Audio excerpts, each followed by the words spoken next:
Break ನಂತರ ಪೂಜಾರಿ ಕ್ರಾಂತಿ ವಿಶೇಷ ಕಾರ್ಯಕ್ರಮಕ್ಕೆ ಮತ್ತೆ ಸ್ವಾಗತ. ನಾವಾಗಲೇ ಮಾತಾಡ್ತಾ ಇದ್ವಿ ದೇವಸ್ಥಾನದಲ್ಲಿ, ಅದು ಗರ್ಭಗುಡಿನಲ್ಲಿ ವಿಧವೆಯರು ಪೂಜೆ ಮಾಡಬಹುದಾ ಅಂತ. ಸೊ ತಂತ್ರಿಗಳು ಇದಕ್ಕೆ ಯಾವ ರೀತಿ ಒಂದು ಅಭಿಪ್ರಾಯ ಕೊಡ್ತಾರೆ ನೋಡೋಣ. ಸೊ ನೀವು ಬ್ರಹ್ಮರಾಂಭ ಅವರು ಹೇಳಿದ್ರು ಕೇಳಿಸ್ಕೊಂಡ್ರಿ, ಸಂತೋಷ್ ಗುರು ಅವರು ಹೇಳಿದ್ರು ಕೇಳಿಸ್ಕೊಂಡ್ರಿ.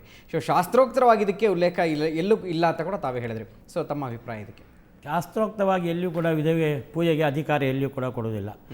ಇನ್ನು ನಾವೇ ವಿಚಾರವಾಗಿ ಮಾಡೋದಾದರೆ, ಒಬ್ಬಳು ವಿಧವೆ ಪೂಜೆ ಮಾಡ್ತಾ ಇದ್ದಾಳೆ ಅಂತ ಹೇಳಿದ್ರೆ, ಆಗ ಒಂದು ಪವಿತ್ರವಾದಂತಹ ದೇವಾಲಯದಲ್ಲಿ ಆಗ ಈ ಕಿಡಿಗೇಳುಗಳಿರ್ತಾರೆ, ಅವರಿಗೆ ಅಂಥದ್ದನ್ನೇ ಕಾಯ್ಕೊಂಡಿರ್ತಕ್ಕಂಥವ್ರು. ಅಂಥವ್ರು ಏನು ಮಾಡ್ತಾರೆ, ಅಲ್ಲಿ ಬಂದು ಆ ದೇವಸ್ಥಾನದಲ್ಲಿ ಅವಳ ಮನಸ್ಸನ್ನು ಹಾಳು ಮಾಡಿ ಅದನ್ನು ನಾಶ ಮಾಡ್ತಕ್ಕಂಥ, ಅವಳನ್ನು ಇದು ಮಾಡ್ತಕ್ಕಂತಹ ಸಂದರ್ಭಗಳು ಬರುತ್ತೆ. ಅವನು ವಿದುರನೋ ಅವನು ಏನು ಅಂತೇಳಿ ಗೊತ್ತಾಗೋದಿಲ್ಲ, ಅದು ಇದಾಗೋದಿಲ್ಲ. ಆದರೆ ಹೆಂಗಸರು ಇದಿರುವಾಗ, ಇಂತಹ ಪವಿತ್ರವಾದ ಸ್ಥಳದಲ್ಲಿ ಅವರು ಇರುವಾಗ ಅಲ್ಲಿ ಅವಳ ಮನಸ್ಸು ಚಂಚಲವಾಗತಕ್ಕಂತಹ ಸಂದರ್ಭಗಳು ಬರ್ತದೆ. ಇನ್ನೊಂದು ಪ್ರಶ್ನೆ ಏನಂತಂದ್ರೆ, ಮಹಿಳೆ ಅಥವಾ ಮತ್ತೆ ಪುರುಷನಿಗೆ ಇಲ್ಲಿ ಭಿನ್ನತೆಯನ್ನು ಯಾಕೆ ಕಲ್ಪಿಸಬೇಕು ಅಂತ ಅಂದರೆ, ಶಾಸ್ತ್ರದಲ್ಲಿ ಏನು ಹೇಳ್ತಾರೆ ಅಂತ ಹೇಳಿದ್ರೆ, ಅವನು ವೇದ ಶಾಸ್ತ್ರವನ್ನು ಅಧ್ಯಯನ ಮಾಡಬೇಕು. ಅಧ್ಯಯನ ಮಾಡಿ, ಯಾಕೆಂದರೆ ಪ್ರತಿಮಾಯಾಂತು ಸಾನ್ನಿಧ್ಯಂ ಅರ್ಚಕಸ್ಯ ತಪೋಬಲಾತ್ ಅಂತ ಹೇಳ್ತಾರೆ. ಪ್ರತಿಮೆಯಲ್ಲಿ ಯಾವಾಗ ಸನ್ನಿಧಾನ ಬರುತ್ತೆ, ಅರ್ಚಕನು ಒಳ್ಳೆ ರೀತಿಯಾಗಿ ಅವನು ಪೂಜೆ ಮಾಡಿದಾಗ ಪ್ರತಿಮೆಯಲ್ಲಿ ದಿವ್ಯವಾದ ಸನ್ನಿಧಾನ ಬರುತ್ತೆ. ಅಲ್ಲಿ ಮಂತ್ರಾಧೀನಂತೂ ದೈವತಂ ಅಂತ ಹೇಳ್ತಾರೆ, ದೇವತೆಗಳೆಲ್ಲ ಮಂತ್ರಗಳ ಅಧೀನ. ಮಂತ್ರಪರಸ್ರವಾಗಿ ಕರೆದಾಗಲೇ ದೇವತೆಗಳ ವಿಶೇಷ ಸನ್ನಿಧಾನ ಅಲ್ಲಿ ಸಿದ್ಧಿಯಾಗತಕ್ಕಂಥದ್ದು ಅಂತೇಳಿ. ಇದೆಲ್ಲ ಹಿಂದಿನ ಕಾಲದಿಂದ ಪುರುಷರು ಅಧ್ಯಯನ ಮಾಡ್ಕೊಂಡು ಬಂದಿದ್ದಾರೆ ವೇದಗಳನ್ನೆಲ್ಲ. ಹಾಗಾಗಿ ಆ ವೇದಶಾಸ್ತ್ರವನ್ನು ಪುರುಷರು ಅಧ್ಯಯನ ಮಾಡೋದರಿಂದ ಅವರು ವಿಶೇಷವಾಗಿ ದೇವಾಲಯಗಳಲ್ಲಿ ಪೂಜೆ ಮಾಡಿದಾಗ ದೇವತೆಗಳಲ್ಲಿ ವಿಶೇಷವಾದ ಸನ್ನಿಧಾನ ಬಂದು ಅಲ್ಲಿ ವಿಶೇಷವಾದಂತಹ ಕಲಾ ಸಾನ್ನಿಧ್ಯ ಬರಲಿಕ್ಕೆ ಸಾಧ್ಯತೆ ಉಂಟು.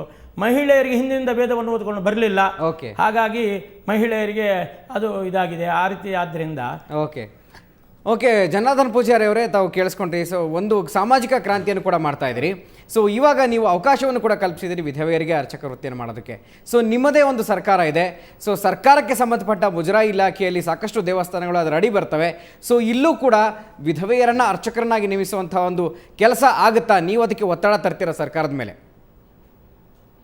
ಅದಕ್ಕೆ ಉತ್ತರ ಕೊಡ್ತೇನೆ. ಅದರ ಮೊದಲು ನಿಮ್ಮ ಪೆನಲ್ನಲ್ಲಿ ಇದ್ದವರು ಕೆಲವು ಹೇಳಿದ ಪ್ರಶ್ನೆಗೆ ಉತ್ತರ ಕೊಡಲಿಕ್ಕೆ ನೀವು ಅವಕಾಶ ಮಾಡಿಕೊಡಿ. ಹೇಳಿ. ಈಗ ವಿಧವೆಯರನ್ನು ಮಾಡೋದು ಪರಮಾತ್ಮ ಅಂತ ಹೇಳಿದರು. ಎಂಥ ವಿಪರ್ಯಾಸ! ಆದ್ದರಿಂದ ಅವರಿಗೆ ಅರ್ಹತೆ ಇಲ್ಲ ಅಂತ ಹೇಳಿದರು. ಅವರ ಹತ್ರ ಕೇಳ್ತಿದ್ದೇನೆ, ಈ ದೇಶದಲ್ಲಿ ದೇವಸ್ಥಾನದಲ್ಲಿ ಎಲ್ಲ ವಿಧರ್ರು ಪೂಜೆ ಮಾಡೋದಿಲ್ವಾ? ಪತ್ನಿಯನ್ನು ಕಳಕೊಂಡವರು ಪೂಜೆ ಮಾಡ್ತಾ ಇಲ್ವಾ? ಅವರ ಪತ್ನಿಯನ್ನು ಕಳೆಕೊಳ್ಳುವ ಹಾಗೆ ಮಾಡಿದ್ಯಾರು? ಇವರ ಲೆಕ್ಕದಲ್ಲಿ ಪರಮಾತ್ಮ ಅಂತ ಆಯ್ತಲ್ಲ. ಹಾಗಾದ್ರೆ ಅವರನ್ನೆಲ್ಲ ಹೊರಗೆ ಕಳಿಸಬೇಕಲ್ಲ. ಇವರು ಮಾಡ್ತಾರಾ? ಇವರು ತಿಳ್ಕೊಂಡಿರೋದು ಉಲ್ಟಾ ಆಗಿದೆ. ನಾವು ಹೇಳಿದ್ದನ್ನ ಜನಾರ್ದನ್ ಪೂಜಾರಿ ಅವರೇ ನಾವು ಹೇಳ್ತಾ ಇದ್ದದನ್ನ ತಾವು ತಿಳಿದದ್ದು ಅದು ನೀವು ಉತ್ತರ ಕೊಡಿ. ಅಲ್ಲ, ಉಲ್ಟಾ ಆಗಿದೆ. ನಾನು ಉತ್ತರ ಕೊಡ್ತಾ ಇದ್ದೇನೆ. ನಾನು ಹೇಳ್ತಾ ಇರೋದು ದಯವಿಟ್ಟು ಕೇಳಿ. ನೀವು ನಾನು ಮತ್ತೆ ಪ್ರವೇಶ ಮಾಡಲಿಲ್ಲ. ಇಲ್ಲ ಮಾಡಿ ನೀವು ನೀವು ತಿಳ್ಕೊಂಡಿರೋ ತಪ್ಪಾಗಿದೆ. ಅದಕ್ಕೋಸ್ಕರ ನಾನು ಹೇಳ್ತಾ ಇರೋದು, ದೇವರು ವಿದುರ ಮಾಡಿದ್ದಾಗಲಿ ವಿಧವೆ ಮಾಡಿದ್ದಾಗಲಿ ಹೇಳ್ತಾ ಇಲ್ಲ.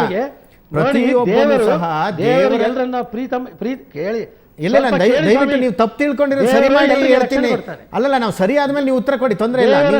ತಿಳಿದದ್ದು ತಪ್ಪಾಗಿದೆ ಸ್ವಾಮಿ. ನಾನೇ ಉತ್ತರ ಕೊಡ್ತೇನೆ. ನೀವು ಗ್ರಹಶಂ ನಾನು ಹೇಳುದು ನಿಮಗೆ, ಅಲ್ಲಿ ದೇವರಲ್ಲಿ ಅಲ್ಲಿ ಸನ್ನಿಧಿಯಲ್ಲಿ ಇರುವಾಗ ಅವರು ಹೀಗೆ ಇವರು ಹೀಗೆ ಅಂತ ಹೇಳುವಂತಹದ್ದು. ಪುರುಷರು ಎಲ್ಲ 100% ಪರ್ಫೆಕ್ಟ್ ಇದ್ದಾರಾ? ಇಲ್ಲ, ನಾವು ಹೇಳೋದನ್ನ ಕೇಳಿ. ಅವರ ತಂತ್ರಗಳು ಹೇಳಿದ್ದು ಸಹ ಪುರುಷರೆಲ್ಲರೂ ದೇವಸ್ಥಾನಕ್ಕೆ ಬರುವಾಗ ಕೇಳಿ ಸ್ವಲ್ಪ.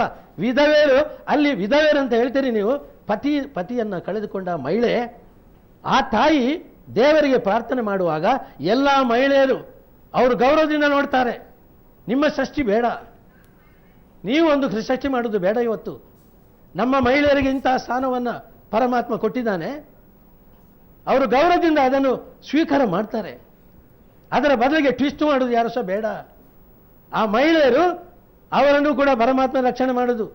ನನ್ನನ್ನು ನಿಮ್ಮನ್ನು ಎಲ್ಲರೂ ಪರಮಾತ್ಮನ ರಕ್ಷಣೆ ಮಾಡ್ತಾನೆ. ಯಾರನ್ನು ಕೊಲ್ಬೇಕಂತ ಹೇಳುವುದಿಲ್ಲ.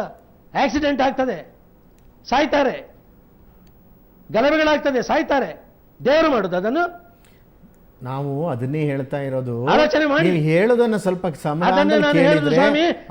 ನಿಮ್ಮ ಹತ್ರ ಹೇಳುದು. ನೀವೆಲ್ಲ ಮಾಡಬೇಕು ಈ ಕೆಲಸವನ್ನ, ನಾನಲ್ಲ. ಅಲ್ಲ, ಇನ್ನೊಂದು ನಾನು ಹೇಳ್ತೇನೆ. ಒಂದು ನಿಮಿಷ ಉತ್ತರ ಕೇಳಿ. ಕಂಪ್ಲೀಟ್ ಮಾಡ್ಲಿಕ್ಕೆ ಬಿಡಿ. ನೀವು ಕೇಳ್ತಾನೆ ಸ್ವಲ್ಪ ಇಲ್ವಲ್ಲ ನಾವು ಕೇಳಿಯಪ್ಪ. ಹೇಳ್ತಾ ಇರೋದನ್ನ. ಈಗ ನಾನು ಹೇಳ್ತೇನೆ, ಇವರು ಇನ್ನೊಂದು ಪ್ರಶ್ನೆ ಕೇಳಿದರು, ಸರಕಾರ ಯಾಕೆ ಮಾಡಬೇಕಂತ. ಸರಕಾರ ಕೂಡ ಮಾಡಬೇಕಂತ ನನ್ನ ಸ್ಪಷ್ಟವಾದ, ನಾನು ಅಧಿಕಾರದಲ್ಲಿ ಇಲ್ಲ, ಓಕೆ, ಜನಾರ್ದನ್ ಪೂಜಾರಿ ಅವರೇ, ಗುರೂಜಿ ಏನೋ ಒಂದು ಹೇಳ್ತಾ ಇದ್ದಾರೆ ಒಂದು ಮಾತನ್ನ. ಗ್ಯಾರಂಟಿ ಮಾಡ್ತಿದ್ದೆ ನಾನು. ಧರ್ಮ ಮತ್ತೆ ಶಾಸ್ತ್ರ ಏನು ಹೇಳುತ್ತೆ, ಹಾಗೆ ಸಾಮಾಜಿಕ ಕಳಕಳಿ, ಈ ಮೂರರಲ್ಲಿ ಯಾವುದು ಮುಖ್ಯ ಅನ್ನೋದು ಕೂಡ ಇಲ್ಲಿ ಚರ್ಚೆ ನಡೀತಾ ಇದೆ. ಚರ್ಚೆನ ಮತ್ತೆ ಮುಂದುವರಿಸ್ತೀನಿ ಈ ಬ್ರೇಕ್ನ ನಂತರ.